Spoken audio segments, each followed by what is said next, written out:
1980년 12월 21일 미국 미네소타주 랭비의 작은 마을에 살던 월리 넬슨은 출근을 위해 집을 나서는 순간 자신의 집 앞 정원에 쓰러져 있는 한 사람을 발견합니다. 영하 20도의 날씨에 쓰러져 있는 사람을 보고 깜짝 놀란 넬슨은 그 사람을 향해 달려갔고 상태를 황급하게 체크합니다. 그녀의 얼굴은 창백했고 피부는 단단히 얼어있는 상태였으며 코 근처엔 거품이 굳어져 있는 상황이었죠.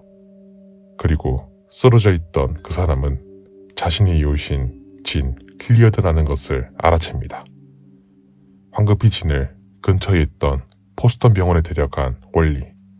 하지만 그곳에서 매우 비극적인 소식을 의사에게 듣게 됩니다. 정맥주사를 놓기 위해 바늘을 찔렀지만 그녀의 몸이 너무 단단하게 얼어있어 바늘이 부서져 버릴 정도였으며 일반적인 사람의 정상 체온보다 10도가 낮은 27도에 가까웠던 것이었죠. 당시 진을 치료하던 의사 조지 사더는 시체가 얼어붙은 고기덩어리처럼 차갑고 완전히 단단했다 라는 말을 남겼을 정도로 진의 상태는 사실상 사망에 가까운 상황이었죠. 진의 몸이 조금 녹기 시작하여 피부를 통해 맥박을 측정할 수 있게 되었을 때 맥박은 분당 12회까지 떨어진 상태라는 것을 알게 되었습니다. 뿐만 아니라 그녀의 입은 열 수 없었고 관절도 전혀 움직여지지 않았으며 눈에 빛을 비추어 동공 확장 여부를 체크해 보아도 어떠한 미동도 없었던 진. 의사들은 진이 뇌사 상태에 빠졌으며 곧 사망에 가까워지는 상황이라고 판단하고 얼어버린 몸을 녹여줄 온열 패드만을 붙인 채 치료를 사실상 중단하게 됩니다. 진의 가족들도 이 상황을 받아들이고 평소 진이 가톨릭 신자였기에 목사를 불러 망자를 위한 기도를 시작합니다. 그런데 기도를 시작한 지 2시간이 지난 오전 8시 기적적인 일이 일어납니다.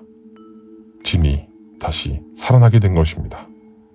약간의 움직임을 보이던 진은 이내 정상 맥박으로 돌아오기 시작했죠. 이를 본 넬슨은 다음과 같은 말을 남겼습니다. 나는 그때 그녀가 죽었다고 생각했다. 그런데 극도로 희미한 숨소리가 들려오는 것을 알아챘다. 맥박도 상승하기 시작했다. 진이 살아나기 시작했다. 운이 좋게 목숨을 건졌지만 그녀를 체크하던 의사들은 다소 비관적인 전망을 내놓습니다. 그녀의 맥박이 매우 약했던 시점에 혈액이 뇌로 정상적으로 공급되지 않았을 것이기에 뇌기능 손상을 우려했고 체온이 매우 낮았기에 차츰 체온이 오르면서 심한 동상을 보일 것이라고 예상한 것입니다. 실제로 그녀의 팔과 다리 끝부분은 검게 변해 있었고 특히 두 발은 부추 모양으로 얼어붙은 상태였기에 절단 수술까지도 고려되었습니다. 하지만 진은 그날 정오부터 정상적으로 말을 하기 시작했으며 얼음덩어리 안에서의 기억은 완전히 잊은 채 자신이 아버지의 차를 도랑에 빠뜨린 사실을 부모님이 알게 될 것이라며 걱정하는 모습까지 보이는데요. 의사들이 말한 것과는 반대로 그녀의 동상 증세는 곧 나아지기 시작했고 이내 정상적인 컨디션으로 돌아오기까지 했습니다. 많은 의료와는 반대로 너무나 빨리 회복하는 모습을 보이자 병원의 의사들은 진이 조금 더 병원에 입원해서 혹시 모를 추가적인 후유증을 보이는지 체크하게 됩니다. 그렇게 49일이 지난 2월 초 진 힐리어드는 동상이 살짝 남아있는 두 발로 멀쩡히 퇴원하게 됩니다. 진은 자신의 가족들이 자신을 위해 해준 기도가 기적을 부른 것이라는 의견을 내놓았죠.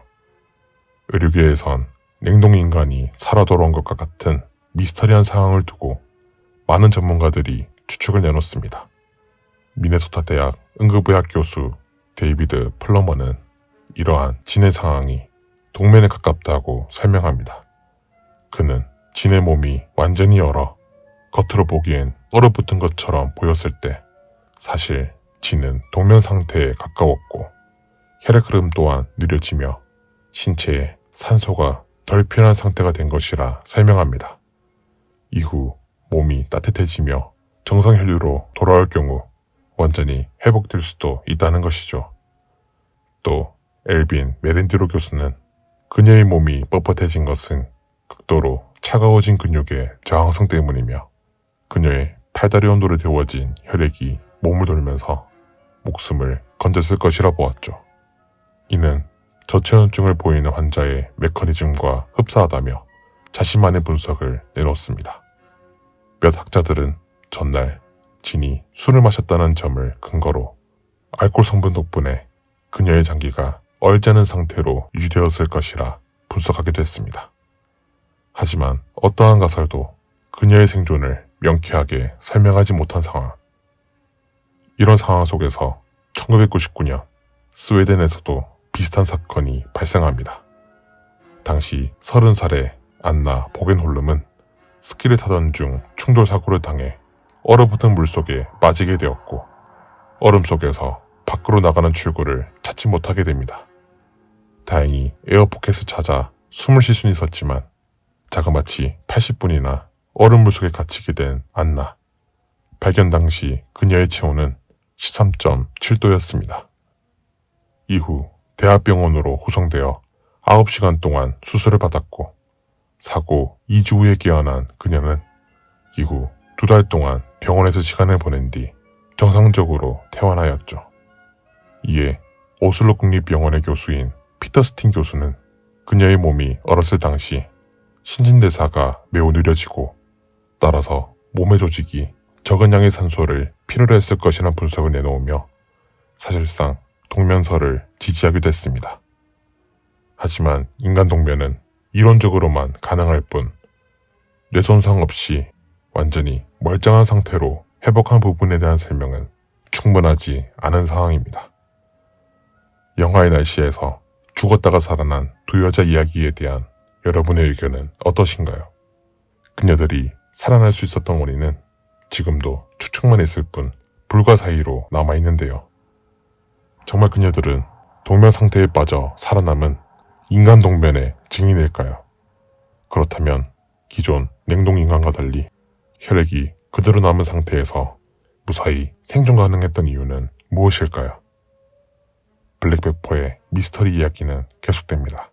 감사합니다.